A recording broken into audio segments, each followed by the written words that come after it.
علیکم، میرا نام نائلہ سلیم ہے. میں بیس گروپ آف کالجز میں اردو کی لیکچرار ہوں. آج جو میں آپ کو پڑھانے جا رہی ہوں وہ آپ کی سال اول کی اردو کی جو کتاب ہے اس کا ناول آنگن. آپ کو جتنے بھی میں نے لیکچر دیے ہیں اس میں سب سے پہلے چاہے میں نے ڈرامہ پڑھایا ہو، چاہے نظم ہے، چاہے غزل ہے، اس کی تاریخ، اس کے حوالے، اس کی ارتقاء، سب چیزیں میں نے اس لیے کروائی تاکہ بچوں کو ان کے بارے میں پتہ چل سکے کہ ان کا ارتقاء کب شروع ہوا، اس کی وجہ شہرت کیا تھی، یہ کب اردو میں آیا، اس کی تاریخ کیا ہے، اس کے لغوی معنی کیا ہے، صنف اعتبار کے صنف ادب کے اعتبار سے اس کے کیا معنی ہیں. تو آج جو ٹاپک ہے میرا وہ آنگن ہے اور اس میں جو ہے وہ ناول جو ہے، ناول کا لفظ جو ہے وہ انگریزی سے لیا گیا ہے. ناول کا جو لفظ ہے وہ انگریزی سے لیا گیا ہے. انگریزی میں یہ لفظ جو ہے اطالوی زبان سے آیا ہے، جس سے اطالوی زبان سے نویلا سے نکلا ہے یہ لفظ. اور انگریزی میں ناول کے معنی ہیں انوکھا اور نرالا کے، جبکہ اطالوی زبان میں ناول کے معنی ہے نادر اور نئی بات کہنا. میں آپ کو پھر نشاندہی کر دوں، جو ناول کا جو لفظ ہے وہ انگریزی زبان سے آیا ہے، انگریزی زبان سے ماخوذ ہے، اور انگریزی میں یہ جو لفظ ہے وہ اطالوی زبان سے لیا گیا ہے، اور اطالوی زبان میں یہ ناویلا سے نکلا ہے. اور انگریزی میں جو ناول ہیں اس کے جو معنی لیے جاتے ہیں وہ لیے جاتے ہیں انوکھی اور نرالی چیز سے، یعنی ایک الگ سی چیز، ایک انوکھی چیز، ایک نرالی چیز جو پہلے نہیں تھی. اور اطالوی زبان جو ہے اس میں جو ناول کا معنی نکلتا ہے وہ ہے نادر اور نئی بات کے، یعنی کسی چیز کی وضاحت کرنا. نادر ایسی بات جو پہلے سے موجود نہ تھی. صنف ادب کے اعتبار سے اگر ہم ناول کی تعریف کریں تو بنیادی زندگی کے حقائق بیان کرنا، بنیادی زندگی یعنی میری اور آپ کی جو زندگی ہوتی ہے اس کے حوالے سے جو ناول ہے وہ لکھے جاتے ہیں. معاشرتی زندگی کے حوالے سے زندگی کے ہر پہلو کو جو ہے اس میں بیان کیا جاتا ہے. ناول کی تعریف جو ہے وہ 2-3 تعریفیں ہیں موجود. اس میں سے جو مین تعریف ہے وہ یہ کی گئی ہے ناول کی کہ ایسی کہانی جس کا موضوع انسانی زندگی ہو، جس میں پوری زندگی کا احاطہ کیا ہو، ناول نگار مختلف پہلوؤں کو مکمل مشاہدے سے اور خاص ترکیب کے ساتھ کہانی کی صورت میں پیش کرے، ناول کہلاتا ہے. ناول کا موضوع جو ہوتا ہے وہ انسانی زندگی ہوتی ہے، ٹھیک ہے. انسانی زندگی جو ہوتی ہے اس کی پوری زندگی کی، کہاں پیدا ہوا، کہاں بڑھا، کہاں جو ہے اس کی پڑھائی، سب کچھ جو ہوتا ہے وہ ناول میں شامل ہوتا ہے. پوری زندگی کے مختلف پہلو کے، اس کے ساتھ کیا کیا حادثات پیش آئے، اس کی زندگی کیسی گزری، اس کے اتار چڑھاؤ، سب چیزوں کو وہ پیش کرتا ہے. ناول کی جو دوسری تعریف کی جاتی ہے، جامع تعریف یہ کی جاتی ہے، ناول زندگی کی تشریح کا فریضہ سر انجام دیتا ہے، یعنی پوری زندگی کا احاطہ، یعنی پوری تشریح کا فریضہ سر انجام دیتا ہے.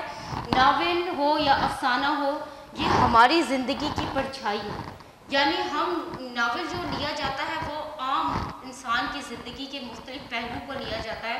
ان کے ساتھ کوئی ایسا واقعہ ہو جائے یا ایسی چیز اٹھائی جاتی ہے جو ہمارے معاشرے میں بھی جو ہے وہ پیش آ رہی ہو، اس چیز کا جو حوالہ ہے کسی بھی کردار کے حوالے سے جو ہے اس پہ بات کی جاتی ہے. اردو کی جدید نثری اصاف میں ناول ایک ترقی پسند صفت ہے. ناول کی جو فنی تکمیل ہوتی ہے وہ پریم چند کے ناول سے کی جاتی ہے، کہ فنی تکمیل جو ہے وہ پریم چند کے ناول سے کی جاتی ہے. لیکن ناول کا جو آغاز ہے وہ 19ویں صدی کی 6ٹھی دہائی سے ہوا. جو باقاعدہ ناول کا آغاز کیا گیا وہ 19ویں صدی کی 6ٹھی دہائی سے کیا گیا. ناول جو ہے وہ مغربی اثر کے ساتھ اردو میں آیا. ناول میں نے ابھی بتایا تھا آپ کو، ناول مغربی اثر کے ساتھ اردو میں آیا تھا. ناول سے پہلے داستان، کہانی اور قصے بیان کیے جاتے تھے. ناول سے پہلے کے یہ حالات ہیں، ناول کے بعد جو ہے وہ ان چیزوں میں چینجنگ ہوئی. ناول اور افسانے میں فرق، اکثر لوگ یہ کہتے ہیں کہ ناول اور افسانے میں جو ہے وہ کوئی فرق نہیں ہے. یہ 5 پوائنٹ ایسے ہیں جس سے آپ کو ناول اور افسانے میں فرق واضح ہو سکتا ہے. اگر ان کو جو ہے اگر آپ غور سے دیکھیں تو کہانی جو ہوتی ہے ناول کی وہ 200 سے لے کے 250 صفحات پر مشتمل ہوتی ہے یا اس سے بھی زیادہ ہوتی ہے. حال ہی میں اردو کا ایک ناول نمل کے نام سے آیا جس میں 1600 صفحات موجود تھے۔ اس کے بعد یہ کہانی بڑی ہوتی ہے تو ظاہر بات ہے جب کہانی بڑی ہوگی تو اس میں کردار جو ہے وہ زیادہ ہوں گے۔ تیسرا پوائنٹ یہ ہے کہ جب کردار زیادہ ہوں گے تو اس کے اندر مسائل بھی جو ہے وہ زیادہ ہوں گے، یعنی وہ معاشرتی مسائل یا جس حوالے سے کہانی بیان کی گئی ہے وہ چیزیں جو ہیں اس میں بیان کی جائیں گی۔ چوتھا پوائنٹ ہے ایک نشست میں آپ اس کہانی کو جو ہے ناول کو جو ہے وہ نہیں پڑھ سکتے۔ اور پانچواں پوائنٹ یہ ہے کہ ناول میں جو ہے ایک اینڈنگ ہوتا ہے، یعنی ایک خاتمہ جو ہوتا ہے وہ ضرور ہوتا ہے۔ اگر ان کو الٹا کیا جائے تو افسانہ بن جاتا ہے۔ کہانی جیسے ناول میں 200 سے 250 صفحات سے مشتمل ہوتی ہے، لیکن افسانے میں یہ چیز چھوٹی ہوتی ہے، کردار کم ہوتے ہیں، کہانی زیادہ لمبی نہیں ہوتی، اس میں حالات جو ہے ایک ہی کردار کے قریب گرد جو ہے یہ گھومتی ہیں اور ایک نشست میں بھی پڑھی جا سکتی ہے اور اس میں کوئی خاص اینڈنگ نہیں ہوتی۔ تو یہ اس کو اگر الٹا کر دیا جائے تو یہ افسانے کی جو ہے وہ تعریف بن جاتی ہے۔ یہ 5 پوائنٹ ایسے ہیں جو ناول کی پہچان یعنی ناول میں ہونے ضروری ہے۔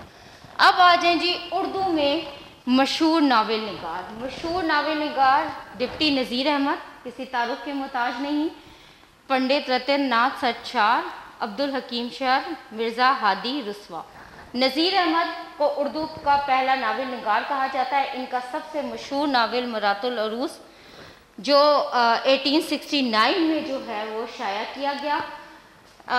نذیر احمد نے جو ناول پیش کیے انہوں نے عورتوں کی اصلاح کی طرف جو ہے وہ کافی توجہ دی، عورتوں کے بارے میں بہت زیادہ لکھا۔ ناول کے جو دوسرے ہیں ناول نگار وہ سرشاد فسانہ آزاد، جن کا ناول 1879 میں جو ہے وہ شائع ہوا۔ مشہور ناول ان کا تھا فردوس بری جو 1999 میں شائع ہوا۔ اس کے بعد ہیں سجاد حسین، انہوں نے جو ہے ناول میں مزاحیہ رنگ جو ہے وہ اختیار کیا، ان کو ایک نیا رنگ دیا۔ ان کو پہلا مکمل ناول نگار بھی کہتے ہیں۔ ان کا جو پہلا مکمل ناول ہے امراؤ جان ادا ہے۔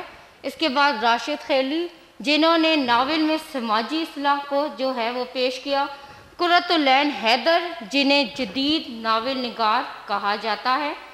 اب ہیں جی ناول کے اجزائے ترکیبی۔ ناول کے اجزائے ترکیبی میں ہیں جی کہانی۔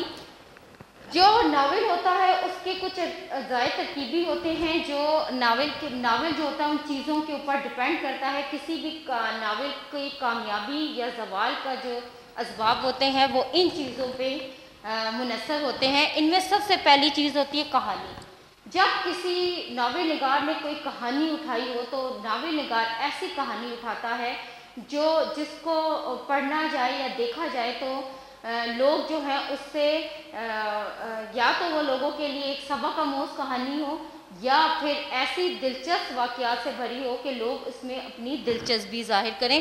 کہانی کا بہترین ہونا بہت ضروری ہوتا ہے، اس کے بغیر آپ کا جو ناول ہے یا کوئی ڈرامہ ہے یا کچھ بھی ہو وہ کمپلیٹ نہیں ہو سکتا۔ پلاٹ، مختلف واقعات کے درمیان رابطہ اور تسلسل، یعنی ہمارے جو واقعات ہوتے ہیں ان کے درمیان ایک تسلسل پایا جاتا ہے، ایک ترتیب ہوتی ہے، اس ترتیب کو پلاٹ کہتے ہیں۔ کردار نگاری میں 2 طرح کے کردار ہوتے ہیں، پیچیدہ کردار اور سپاٹ کردار۔ پیچیدہ کردار وہ ہوتے ہیں جو کہانی میں بدلتے رہتے ہیں، ایک جیسے نہیں رہتے، اور سپاٹ کردار وہ ہوتے ہیں جو ایک جیسے رہتے ہیں، ایک ہی ٹریک پہ چلتے رہتے ہیں، کہانی میں چینج نہیں ہوتے۔ منظر نگاری، جتنی خوبصورت منظر نگاری ہوتی ہے اتنا ہی خوبصورت جو ہے وہ ناول پیش کیا جاتا ہے۔ واقعات کو ایسے بیان کرنا جو نظروں کے سامنے ہو، اس میں جو ہے ناول نگار کی جو قلم ہے اس کی خوبصورتی پائی جاتی ہے کہ اس طریقے سے وہ ناول کو پیش کرے یا اس ترکیب کے ساتھ جو ہے وہ منظر کو پیش کرتا ہے کہ جیسے لگتا ہے جو انسان اس کو دیکھ رہا ہو یا جو پڑھ رہا ہو اس کو یہ محسوس ہوتا ہے جیسے یہ اس کی آنکھوں کے سامنے پیش آ رہا ہو۔ اگلا پوائنٹ ہے مکالمہ نگاری۔ ظاہری بات ہے جتنے اسٹرانگ مکالمے ہوں گے اتنے ہی زیادہ آپ کے ناول کو پذیرائی ملے گی۔ مکالمہ جو ہوتا ہے کسی بھی ناول کا، ڈرامے کا یا کسی بھی افسانے کا جو ہوتا ہے بہت سالڈ جو ہے وہ پوائنٹ ہے۔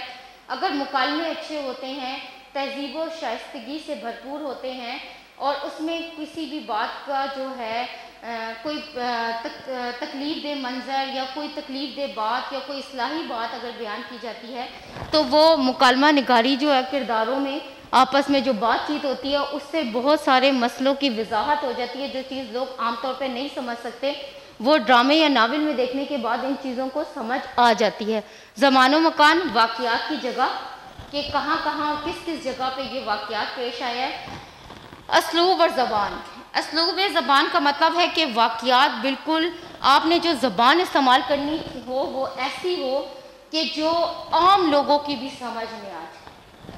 ضروری نہیں ہے کہ اس میں لفظوں کا جو ہے وہ مشکل الفاظ استعمال کیے جائیں یا مشکل طریقے سے اسے پیش کیا جائے. جتنی آسان زبان ہوگی، جتنی زیادہ آپ اس کو سادے لفظوں میں بیان کریں گے اتنی ہی زیادہ وہ پر اثر ہوگی. ناول کی اقسام میں آ جاتا ہے نظریاتی ناول. نظریاتی ناول ایک نظریے کے تحت لکھا گیا جو ناول ہوتا ہے نقطۂ نظر پہ، وہ نظریاتی ناول کہتا ہے. تاریخی ناول، جیسے بہت سارے ہمارے ہیروز گزرے ہیں ان کے بارے میں جو واقعات بیان کیے جائیں، جیسے محمود غزنوی، ٹیپو سلطان، اس طرح کے جو ناول ہوتے ہیں وہ تاریخی ناول کرواتے ہیں.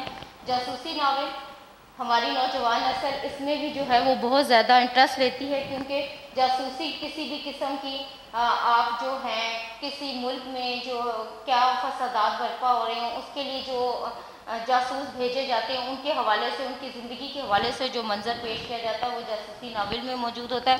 اصلاحی ناول، آپ کے معاشرے میں کیا خرابی پیدا ہو رہی ہے، اگر آپ جو ہے وہ کسی بندے کو بتانا چاہتے ہیں، لوگوں کو بتانا چاہتے ہیں، لوگوں کی نظروں میں وہ چیز نہیں آ رہی تو ایسے ناول پیش کیے جاتے ہیں جو ہمارے معاشرے کی عکاسی کریں، وہ اصلاحی ناول کہلاتے ہیں. اب ہے جی تعارف. ہماری جو ناول نگار ہیں مصنفہ ختیجہ مستور، ان کی پیدائش ہے جی 12 دسمبر 1927 اور ان کی وفات ہے 1982. آپ کا نام ختیجہ مستور، والد کا نام ہے آپ کے ڈاکٹر تہوار خان. آپ کے والد کا جو پیشہ تھا وہ سرکاری ملازمت کرتے تھے. آپ کی جو جائے پیدائش ہے جہاں آپ پیدا ہوئی ہیں وہ لکھنؤ ہے. آپ کا جو تعلق ہے بریلوی کے ایک پٹھان گھرانے سے تھا. کچھ لوگوں کو یہاں پہ جو جائے پیدائش ہے یہاں پہ وہ مانتے ہیں کہ یہ بریلوی میں جو ہے وہ پیدا ہوئی ہیں، لیکن ان کی جو جائے پیدائش ملتی ہے وہ لکھنؤ کی ملتی ہے اور ان کا جو تعلق ملتا ہے یہ ایک پٹھان گھرانے سے ملتا ہے. یعنی ان کی جو پیدائش ہے وہ ایک بریلوی کے جو ایک پٹھان گھرانے سے ان کا تعلق تھا. اب ان کی والدہ کا نام انور جہاں تھا. ان کی والدہ جو تھی وہ بہت اچھی شاعرہ تھی اور مضمون نویس تھی. ان کو یہ کمال حاصل تھا کہ وہ بہت اچھے جو تھی وہ شعر پیش کرنے میں جو تھی اپنی مثال آپ تھی اور مضمون نویسی میں بھی اپنی والدہ کا جواز، ان کی جو والدہ کا جو ہے وہ کوئی ثانی نہیں تھا. ان کو جو ختیجہ مستور جو ہیں ان کا جو ادبی رجحان جو بڑھنا وہ ان کی والدہ کی طرف سے تھا. آپ سمجھیں یہ ان میں گاڈ گفٹڈ تھا اور کچھ اپنی والدہ کو دیکھ کے جو ہے ان کے اندر یہ صلاحیت پیدا ہوئی. ان کی جو بہن تھی وہ بھی کسی تعارف کی محتاج نہیں ہے. آپ نے بہت جگہ پہ ان کا نام سنا ہوگا، ہاجرہ مستور. یہ دونوں بہنیں جو تھی ادبی دنیا میں ایک نامور شخصیت کی حیثیت سے جانی جاتی تھی. آپ کے والد کا جب انتقال ہوا، آپ جو کرائسس میں آئیں اور جو آپ کے لیے جو حالات جو ہے وہ ناسازگار ہوئے اس وقت ہوئے جب آپ کے جو والد کا انتقال ہوا. اس وقت آپ کے حالات جو تھے وہ کافی خراب ہو گئے تھے. آپ کے ماموں نے جو تھی وہ آپ کی مالی امداد کی تھی، لیکن ماموں کے انتقال کے بعد جو ہے آپ کے ایسے حالات ہو گئے تھے کہ آپ ایک کرائسس کا شکار ہو گئی تھی. لکھنؤ سے آپ نے ممبئی کا سفر کیا. یہاں پہ جو ہے آپ کی ملاقات شوکت تھانوی سے ہوئی تھی جو آپ کو ایک نظر دیکھنے سے ہی جج کر گئے تھے کہ آپ جو ہیں وہ کہانیاں لکھ سکتی ہیں اور انہوں نے آپ کو آفر دی کہ آپ کہانیاں لکھنا شروع کریں. اور آپ نے جو ہے ان کی جو بات ہے اس کا مان رکھتے ہوئے کہانیوں کی طرف آئیں. تقسیم ہند کے بعد آپ لاہور آ گئیں اور لاہور میں آپ کی ملاقات احمد ندیم قاسمی سے ہوئی اور آپ نے جو ہے وہاں پہ یہاں پہ احمد ندیم قاسمی نے آپ کی جو ہے آپ کو بڑا سپورٹ کیا. باقاعدہ آپ کی جو شادی تھی وہ 1950 میں ہوئی اور احمد ندیم قاسمی کے جو بھانجے ہیں ظہیر بابر جو خود بھی صحافت کے پیشے سے منسلک تھے ان کے ساتھ انہوں نے ان کی شادی کی. ہر طریقے سے احمد ندیم قاسمی نے ختیجہ مستور کو جو ہے وہ مالی سپورٹ سپورٹ بھی دیا اور ان کے اور ان کے گھرانے کا ہر طرح سے خیال رکھا۔ اگر ہم دیکھا جائے تو انہوں نے اپنی ادبی زندگی کا آغاز جس طرح نے کیا تھا، ویسے تو ان کے جو ہے حوالے بہت زیادہ ملتے ہیں افسانوں کے۔